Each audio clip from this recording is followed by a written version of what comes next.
नमस्कार, आप देख रहे हैं सात रंग न्यूज़। आज जिन खबरों की सबसे ज़्यादा चर्चा है और जो अखबारों की सुर्खियां बनी हैं उन पर एक नज़र डालते हैं। सबसे पहले बात एक बार फिर बढ़ते कोरोना के मामलों की कर लेते हैं। भारत में कोरोना संक्रमितों की संख्या लगातार बढ़ रही है। पिछले 6 दिनों में तो मरीजों की संख्या में खासा इजाफा हुआ है। ऐसे में जहां सरकार की तरफ से एक बार फिर कोरोना के अनुरूप व्यवहार अपनाने की अपील की जा रही है, वहीं आम लोगों में कोरोना वैक्सीन के असर को लेकर सवाल उठने लगे हैं। खासकर कोरोना टीके की 2 डोज लगवा चुके लोगों में बूस्टर डोज को लेकर काफ़ी शंकाएं हैं। वजह है तीसरी डोज लगने के बाद प्रतिरोधक क्षमता पर इसके अलग अलग प्रभाव का। ऐसे में बूस्टर डोज लगवाने को लेकर जारी बहस लगातार तेज होती जा रही है। इस बीच भारत के दवा नियामक यानी डीजीसीए ने कार्बोवैक्स वैक्सीन को देश की पहली mixed and match booster dose के तौर पर मंजूरी दे दी है। यह पहला मौका था जब भारत में हेटरोलॉगस यानी तीसरी डोज के तौर पर वैक्सीन डोज बदलने पर किसी केंद्रीय एजेंसी की मुहर लगी। हालांकि दुनिया में बूस्टर डोज के प्रभाव को लेकर सवाल उठ रहे हैं। ऐसे में मिक्स एंड मैच योजना लाने के पीछे दवा नियामक का क्या लक्ष्य है, यह सबसे बड़ा सवाल है। अब सियासी खबरों पर नज़र डाल लेते हैं।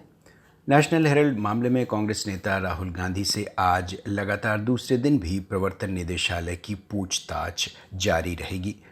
राहुल गांधी से सोमवार को करीब 10 घंटे से ज़्यादा पूछताछ हुई। वह रात 11:10 पर ईडी के दफ्तर से घर के लिए रवाना हुए। इस दौरान ईडी दफ्तर के बाहर कांग्रेसियों की भीड़ लगी रही। लंच से पहले उनसे 3 घंटे तक का सवाल जवाब किए गए। इसके बाद लंच ब्रेक में वो सोनिया गांधी से मिलने अस्पताल पहुंचे। यहां से एक बार फिर वे ईडी दफ्तर पहुंचे, जहां उनसे दूसरे दौर की पूछताछ हुई। 7 एसयूवी के काफिले में राहुल गांधी ईडी के दफ्तर पहुंचे थे। प्रियंका गांधी वाड्रा उनके साथ एक ही गाड़ी में बैठी थीं। 2019 में एसपीजी सुरक्षा वापस लिए जाने के बाद से राहुल Z+ सुरक्षा घेरे में रहते हैं। वहीं दिल्ली में अशोक गहलोत, मल्लिकार्जुन खड़गे, जयराम रमेश, दिग्विजय सिंह, रणदीप सुरजेवाला समेत कई नेताओं को विरोध करने के दौरान हिरासत में लिया गया। इनमें 26 सांसद और 5 विधायक शामिल हैं।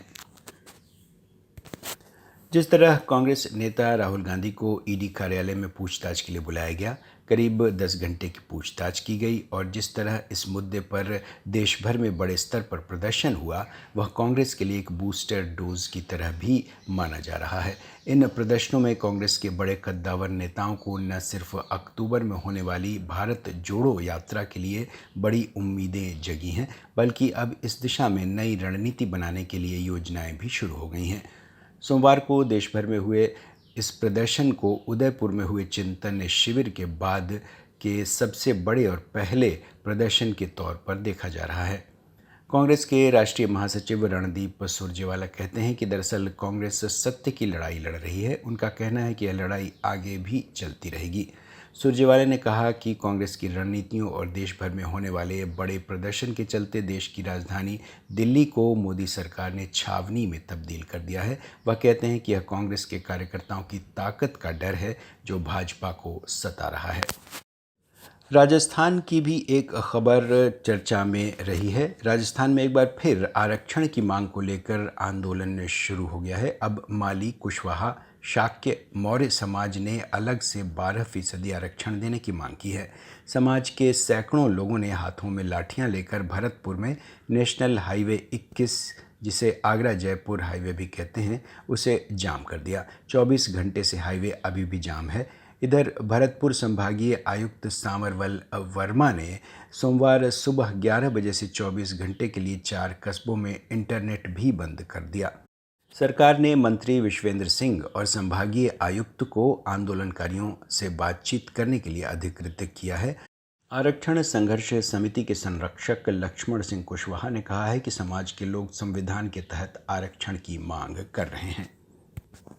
पश्चिम भारत के कई हिस्से भीषण गर्मी की चपेट में हैं। बढ़ते तापमान को लेकर मौसम विभाग ने बताया है कि लू की स्थिति इन अलग अलग क्षेत्रों में जारी रहेगी।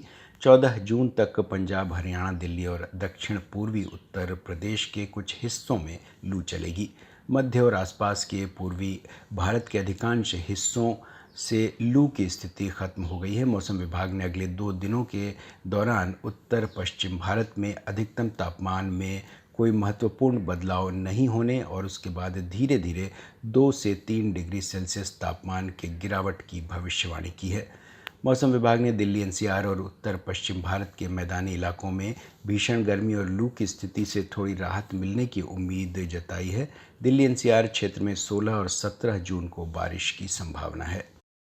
अब एक खबर बिहार की राजनीति से जुड़ी हुई। बिहार के मुख्यमंत्री नीतीश कुमार ने कहा है कि उन्हें समझ में नहीं आता कि कोई इतिहास कैसे बदल सकता है। उनका यह बयान गृह मंत्री अमित शाह के इतिहास को लेकर बयान पर आया है।